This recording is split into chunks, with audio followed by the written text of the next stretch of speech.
કળિયુગની શરૂઆત થઈ ને, જ્યારે કળિયુગની શરૂઆત થઈ ને ત્યારે બધા દેવી દેવતા ઋષિ મુનિઓ જે મહાત્માઓ છે બધા વિચાર કરતા કે કળિયુગ આવશે, આ કળિયુગમાં તો ના હરખું તપ કરી શકશે આવા મનુષ્યો, ના હરખું યજ્ઞ હવન કરી શકશે, ના હરખા દાન કરી શકશે, અને દાન કરવું હશે છતાંય તે અંદરથી ઈચ્છા નહીં થાય. આજે દરેક પોતાનું જ કરવા બેઠા છે. ચો કોઈ બાજુ વાળો શું કરે, કોને પડી છે?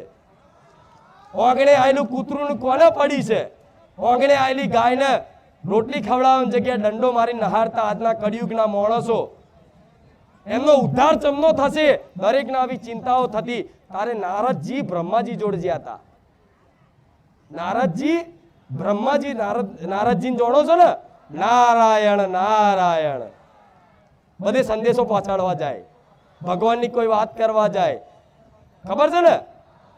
હા, મતલબ સંદેશો પહોંચાડવાનું કામ નારદ મુનિનું હતું.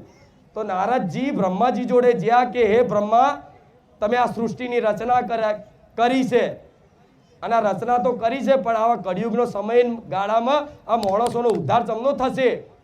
લોકો દાડે દાડે દાડે દાડે પાપ વૃત્તિઓ કરતા જાય છે, પાપ જ ડૂબતા જાય છે. તો દુઃખી થશે તો અમનો ઉદ્ધાર ચમનો થશે.